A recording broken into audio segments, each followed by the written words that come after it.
Hey guys, weather expert here, bringing you guys a third video update on Tropical Storm Erika, and it's barely holding on the tropical storm status, guys.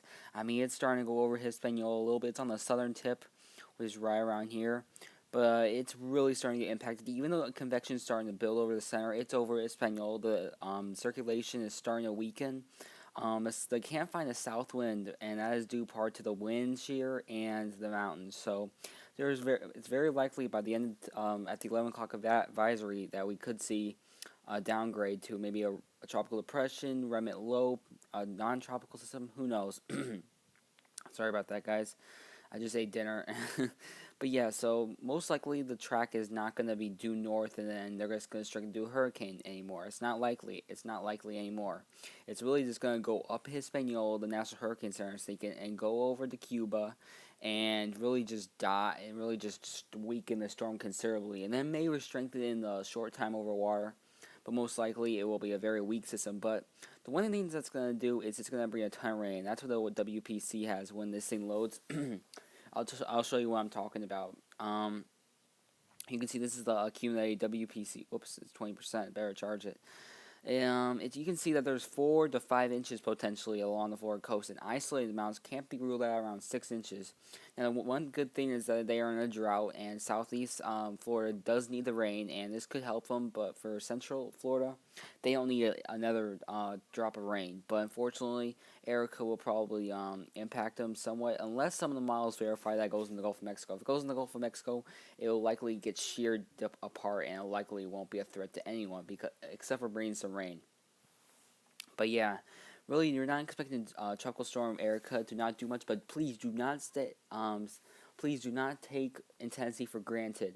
This thing can be tropical storms can be more deadly than Category 1 hurricanes because sometimes they put out some of the worst flooding known to man. Some tropical storms like Faye, and they can do so much damage. It can do more damage than a Category 1 hurricane. So don't let your guard down that this storm is going to be a weak tropical storm.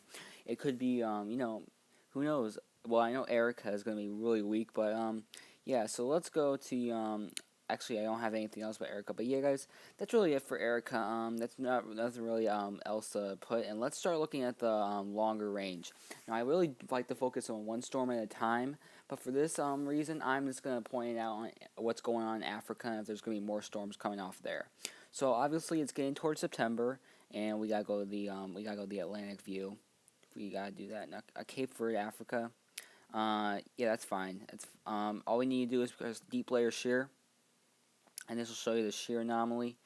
You can see right now that the shear is actually pretty strong in the Eastern Atlantic, but as we go in time, 144 hours.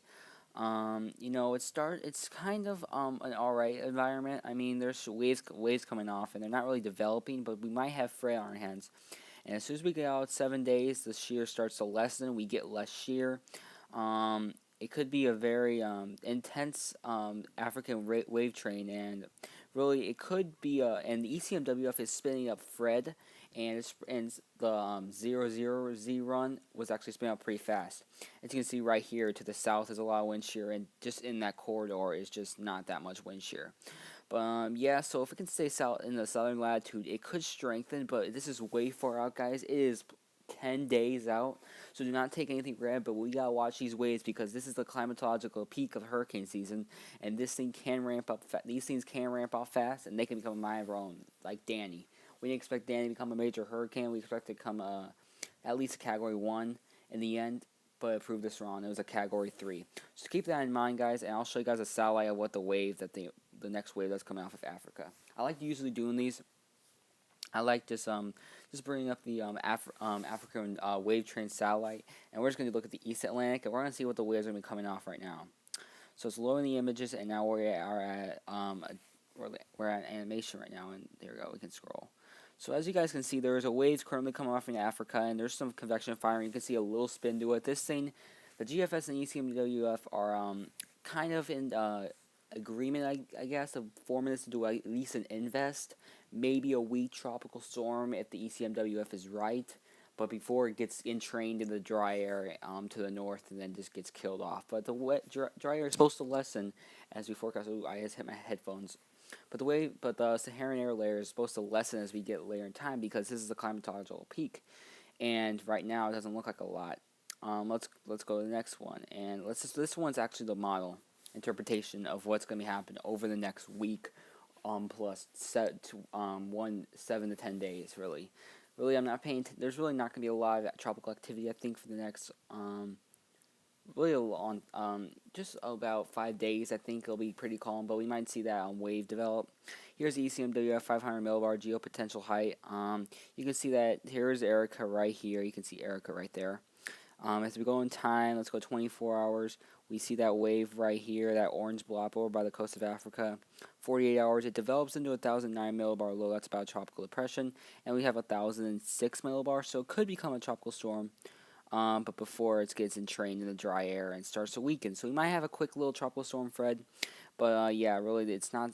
More waves are going to be pushing Africa. They could have a chance to develop. Most likely, they will hinder. And then we start getting the 216. This is about September 6th. It's about 4 days from the climatological peak. And we start getting more waves coming after Africa. And we start seeing some strong ones, maybe. And yeah, this is how far the loop goes. But this is the climatological peak, guys. And let's look at the steering flow. Let's go to the steering flow of the ECMWF. Or the MSLB, a normalized anomaly. Because one actually illustrates it a bunch. Alright, let's see. Dun, dun, dun. Alright, here we go. Alright, so you can see there's a big ridge off to the west. That might push some dry air, so there might be a little tackle, but I don't really see a lot of steering currents. This could be an out-to-sea track because if the waves keep going west, they're going to interact with this upper-level low and may steer out, but it's way too far out, guys, to pinpoint exact details. But the tropical Atlantic, guys, might be starting to heat up. But yeah, guys, that's really it for wait, before I go, I'm going to show you guys the Saharan air layer and what it looks like currently.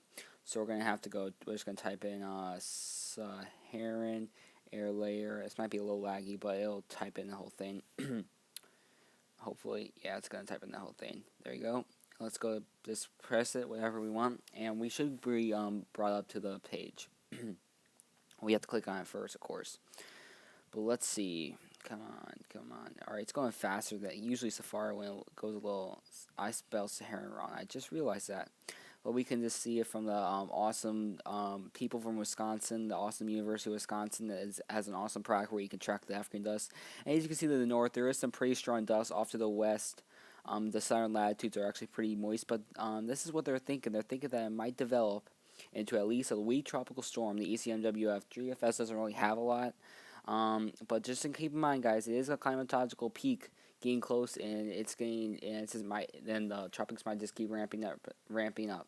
And just do not pay attention to the El Nino. I know it hinders tropical development, but it only takes one.